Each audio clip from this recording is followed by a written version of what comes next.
स्वागत है दोस्तों आपका ट्रेनिंग डे 4 में डीएसए परफेक्शन मतलब आप डीएसए के बिजनेस में आप परफेक्शन तक कैसे पहुंच सकते हैं। ठीक है, तो इससे मैंने टोटल 3 पॉइंट कवर किए हैं कि आपको कस्टमर को फिल्टर कैसे करना है और डॉक्यूमेंटेशन कैसे करना है और आप क्या ऐसा करते हैं जिससे आपको बहुत ही कम रिजल्ट मिलता है। ठीक है, तो सबसे पहले दोस्तों बात करते हैं कस्टमर फिल्ट्रेशन की। देखिए, ये जो कैटेगरी है इसको आपको मस्ट सोर्स मैंने लिखा है, तो इसको आपको जो है ऐसी फाइलें आपको सोर्स करनी है और ऐसी फाइलें आपको जो है जो ऐसी लीड होती हैं उसको आपको अवॉइड करना है।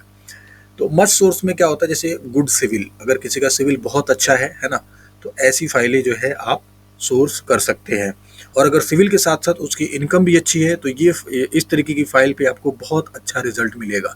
अगर थोड़ी बहुत लो इनकम भी है तो भी जो है अगर सिविल अच्छा है तो उसका केस जो है निकल सकता है। तो ऐसी फाइलें आपको सोर्स करनी है। ठीक है, अच्छा, अवॉइड कौन कौन सी फाइल करनी है, मतलब ऐसी फाइलें आपको सोर्स नहीं करनी है। पहला है बैड सिविल, अगर किसी का सिविल खराब है, ठीक है, तो उसको जो है आपको सोर्स नहीं करना है, उस कस्टमर को आपको एंटरटेन करना है, वो सीधा आपको वहां पे मना कर देना है। इसको दोस्तों आता है लो इनकम। लो इनकम में आपको सोर्स नहीं करना है, जैसे जो 8,000 10,000 15,000 जो सैलरी वाले क्लाइंट्स होते हैं, ठीक है, इसमें इनमें जो है आपको रिजल्ट नहीं मिलेगा, तो ऐसे लीड्स को भी आपको अवॉइड करना है।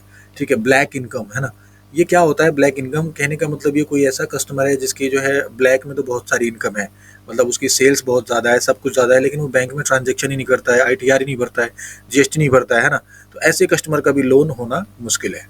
ठीक है, अच्छा, ब्राइब ऑफरिंग कस्टमर, कुछ कस्टमर ऐसे होते हैं जो आपको पहले ही पैसा ऑफर करते हैं। ठीक है, तो इसका मतलब ये होता है कि उनका सिविल जो है खराब हो चुका होता है या उन्होंने बहुत ज़्यादा इंक्वायरी ऑलरेडी कर रखी है ना, तो ऐसे कस्टमर से भी आपको बचना है, ऐसे कस्टमर को आपको लोन के लिए मना कर देना है, इससे आपका टाइम बचेगा।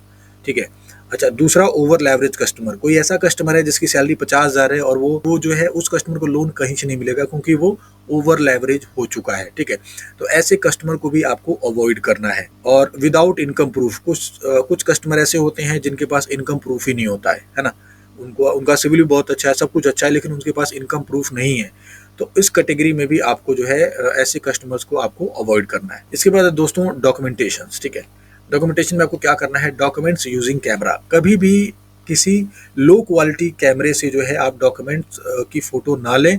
इससे क्या होता है ना कि वो अगर वो डॉक्यूमेंट्स दिखने में क्लियर नहीं है ना, तो उस कंडीशन में भी आपकी फाइल स्टक हो सकती है। ठीक है, तो इस चीज़ से बचें। इनकम्प्लीट डॉक्यूमेंट्स, कभी कभार क्या होता है कि आपको नहीं पता है कि कौन कौन से डॉक्यूमेंट चाहिए, आपने आधे अधूरे डॉक्यूमेंट जो है सीआरएम में अपलोड कर दिए या बैंक में भेज दिए, है ना, तो इस कंडीशन में क्या होगा कि आपकी फाइल जो है वहीं पे अटकी रहेगी। तो आपको ये मेक श्योर करना है जब भी आप कोई भी लीड अपलोड करें तो कस्टमर के जो भी डॉक्यूमेंट्स रिक्वायर्ड हैं वो सारे के सारे डॉक्यूमेंट्स होने चाहिए। ठीक है, तीसरा है दोस्तों लो प्रिंटेड डॉक्यूमेंट्स, मतलब ऐसे डॉक्यूमेंट्स जिनकी प्रिंट जो है सही नहीं है। ठीक है, तो वो क्या होता है, जैसे आप उसकी फोटो लेते हैं या स्कैन करते हैं तो वो आगे जाके ना उसके पिक्सल्स कम हो जाते हैं, तो अगर वो उसे हम डाउनलोड करके प्रिंट करते हैं तो वो जो है क्या होता है ना, वो ब्लर हो जाता है, बिल्कुल वो जो है दिखाई नहीं देता है ना।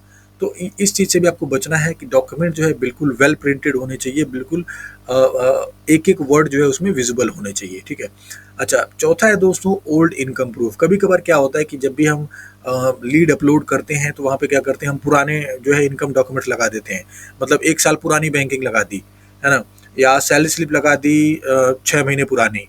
ठीक है, तो इस तरीके के जो इनकम प्रूफ डॉक्यूमेंट्स होते हैं इसमें भी आपको कोई फायदा नहीं मिलने वाला है। तो जब भी आप कोई भी लीड सोर्स करें तो कोशिश ये करें कि जो कस्टमर के जो डॉक्यूमेंट्स हैं वो अप टू डेट है। ठीक है, पांचवा है दोस्तों wrong contact numbers and email. कभी कभार क्या होता है कि हम जल्दीबाजी में कस्टमर का जो नंबर है वो भी हम गलत फीड कर देते हैं, या आगे जो है हम गलत ईमेल एड्रेस दे देते हैं या गलत मोबाइल नंबर दे देते हैं। इसकी वजह से भी जो है आपकी जो लीड है वो स्टक हो सकती है, उसमें आपको रिजल्ट नहीं मिलेगा। ठीक है, अच्छा, विदाउट एड्रेस प्रूफ, ये बहुत ही कॉमन मिस्टेक है। ऐसे जो है हजारों लोग हैं जो क्या करते हैं, विदाउट एड्रेस प्रूफ ही जो है वो लीड सीआरएम में अपलोड कर देते हैं या फिर बैंक में फाइल भेज देते हैं। एड्रेस प्रूफ दोस्तों हर एक बैंक में मैंडेटरी है। कोई कोई ऐसा बैंक है जिसमें एड्रेस प्रूफ नहीं चाहिए होता है, जैसे फिनेबल करके कंपनी है, वहाँ पे एड्रेस प्रूफ नहीं चाहिए होता है, लेकिन इसके अलावा जितने भी फाइनेंस कंपनी है चाहे बैंक है, सब में जो है एड्रेस प्रूफ होना चाहिए। एड्रेस प्रूफ आपका आधार कार्ड हो सकता है, ड्राइविंग लाइसेंस हो सकता है, ठीक है, रेंट एग्रीमेंट हो सकता है, बिजली का बिल हो सकता है। ठीक है, तो ये सारे जो डॉक्यूमेंट्स होते हैं ये एड्रेस प्रूफ होते हैं, तो एड्रेस प्रूफ जरूर होना चाहिए कस्टमर के पास। या जब भी आप लीड सोर्स करें तो उसमें आप कस्टमर से जरूर पूछें, सर जिस एड्रेस पे आप रह रहे हैं उस एड्रेस का आपके पास क्या प्रूफ है, ठीक है। वो प्रूफ मिलने के बाद ही आप लीड आगे प्रोसेस करें, ठीक है। अच्छा, इसके बाद दोस्तों आते हैं हम वेरी लो रिजल्ट। ऐसा आप क्या करते हैं कि आपको रिजल्ट बहुत कम मिलते हैं, ठीक है। जैसे अननेसेसरी लॉगिन्स। क्या होता है, जैसे कोई भी लीड आपके पास आई, ठीक है, आपको पता है उसका सिविल खराब है, लेकिन उसके बाद भी अगर आप उसको बैक टू बैक जो है किसी और बैंक में लॉगिन कर रहे हैं, कहीं और कर रहे हैं, है ना, इससे क्या होगा, आपका टाइम खराब होगा, सामने वाले बंदे का भी खराब होगा जो भी आपकी लीड प्रोसेस कर रहा है। हमारे साथ तो ऐसा बहुत टाइम होता है। क्या होता है कि उन्होंने इंस्टेंट लोन में लीड डाल दी, वहां से जो है लीड रिजेक्ट हो गई, उसके बाद क्या करते, उस लीड को उठा के जो है पर्सनल लोन में अपलोड कर देते हैं या फिर बिजनेस लोन में अपलोड कर देते हैं। इसकी वजह से क्या होता है कि हमारा टाइम भी खराब होता है और उनका भी टाइम खराब होता है, जबकि ऐसे केस जो है होने नहीं है ना। लेकिन उसके बाद भी अननेसेसरी अगर लॉगिन्स करते हो आप, तो भी आपको रिजल्ट बहुत कम मिलता है। Insufficient knowledge. क्या होता है, जब भी आप कोई लीड प्रोसेस करते हैं, ठीक है, आपको पता ही नहीं है कि कौन सी फाइल कौन से बैंक में होगी, है ना। फॉर एग्जाम्पल कोई ऐसी फाइल है जो पेशेंस फाइनेंस से हो सकती है, लेकिन आपने उसे लॉगिन करा दी अपवार्ड फाइनेंस में या एचडीएफसी बैंक में या एक्सिस बैंक में लॉगिन करा दी, जाहिर सी बात है वो लीड आपकी नहीं होगी, ठीक है, वो लीड आपकी रिजेक्ट हो जाएगी। क्योंकि अगर आपके पास नॉलेज नहीं है तो उस कंडीशन में आप किसी नॉलेज वाले बंदे से जरूर पूछें कि ये लीड जो है कहाँ कहाँ से हो सकती है, उसके हिसाब से ही आप जो है लीड को आगे प्रोसेस करें, ठीक है। Pendency not clear on time. हमारे सीआरएम में करीब करीब 10,000 ऐसी लीड्स होंगी जो अभी जो है डॉक्यूमेंट पेंडेंसी में चल रही है, मतलब उसमें डॉक्यूमेंट्स ही कंप्लीट नहीं हुए हैं आज तक। किसी किसी में 2-2 3-3 महीने हो चुके हैं। हम जो है उसको ईमेल डाल डाल के थक चुके हैं। जब भी आप लीड अपलोड करें सीआरएम में या फिर किसी भी बैंकर को आप डॉक्यूमेंट्स देते हैं, तो उस कंडीशन में आपको क्या करना है कि जो भी पेंडेंसी आती है उसको हैंड टू हैंड क्लियर करने की कोशिश करें। मतलब अगर बैंकर ने बोला या फिर हमने बोला कि उसमें पैन कार्ड क्लियर नहीं है, तो कस्टमर को तुरंत फ़ोन करके क्लियर पैन कार्ड जो है आप तुरंत मंगा के आपको हमको देना है या सीआरएम में अपलोड करना है, ठीक है।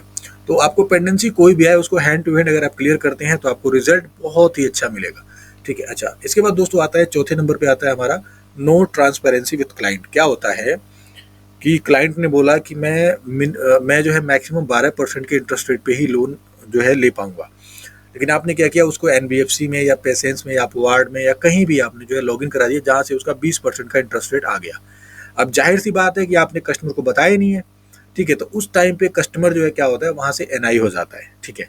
मैक्सिमम क्लाइंट आपके जो है क्लोज नहीं होंगे, जिसको नीड नहीं होगी लोन की ज़्यादा, वो जाहिर सी बात है वो मना कर देगा। तो ऐसे कस्टमर के साथ आप जो है ना ट्रांसपेरेंसी रखें, सर इतना रेट ऑफ इंटरेस्ट जाएगा और इतना प्रोसेसिंग फीस लगेगा, इतने दिन में लोन होगा। ये सारी चीज़ें जो है आप कस्टमर के साथ ट्रांसपेरेंसी रखें, जिससे जो है अगर इस लीड का अप्रूवल आता है तो ये जो लीड है आपकी ये बहुत जल्दी क्लोज हो जाएगी, जिससे आपको बेनिफिट होगा, ठीक है। रॉन्ग कमिटमेंट का मतलब ये होता है कि कस्टमर की सैलरी मान के चलती है 20,000 रुपये, आपने बोल दिया कि उसको 10 लाख रुपए का लोन मिल जाएगा, जो एक तरह से बिल्कुल रॉन्ग कमिटमेंट है। क्योंकि 20,000 सैलरी वाले बंदे को 10 लाख रुपए नहीं मिल सकता किसी भी हालत में। हाँ, बहुत अच्छा सिविल है, बहुत बढ़िया बैंकिंग है, तो वो जो है 2 या 3 बैंकों से जो है मल्टीपल फंडिंग करके हम उसे लोन दे सकते हैं, लेकिन उतना ही कमिटमेंट करें जितना पॉसिबल हो। हमारे साथ क्या होता है कि कस्टमर की सैलरी 25,000 है और उसको लोन चाहिए 20 लाख रुपए का, ठीक है। आप खुद सोचो, 20 लाख रुपए की जो मिनिमम ईएमआई बनेगी ना, वो बनेगी 45 से 50,000 रुपए, ठीक है। अब 25,000 की सैलरी है, तो ऐसे में बंदा लोन कैसे भरेगा, ठीक है। तो कस्टमर ने बोल दिया कि मुझे 25 लाख रुपए चाहिए, आपने बोल दिया हाँ जी सर मिल जाएगा, लेकिन क्या होता है ना, रॉन्ग कमिटमेंट की वजह से अब क्या होता है कि 25,000 सैलरी वाले की फॉर एग्जांपल 3 लाख का अप्रूवल आ गया। अब आपने उसको पिक्चर दिखा दी है 25 लाख रुपए की, तो वो जो है 25 लाख रुपए की रट लगाएगा और आपका केस जो है क्लोज नहीं होगा, ठीक है। तो ये सारी चीजें दोस्तों, इसको आपको ध्यान से देखना है, नोट्स बनाने हैं और वीडियोस को रिपीट कर करके देखना है, जिससे जो है आपको क्लियरिटी आ सके कि हाँ किस तरीके की फाइल सोर्स करनी है, कैसे काम करना है, ठीक है। ये बहुत छोटी छोटी चीज़ें हैं जो अगर आप ध्यान में रखते हैं तो बहुत ही जल्दी आप जो है डीएससी परफेक्शन की तरफ बढ़ जाएंगे, ठीक है। तो इस वीडियो में दोस्तों इतना ही, मिलते हैं किसी और वीडियो में, तब तक के लिए थैंक यू।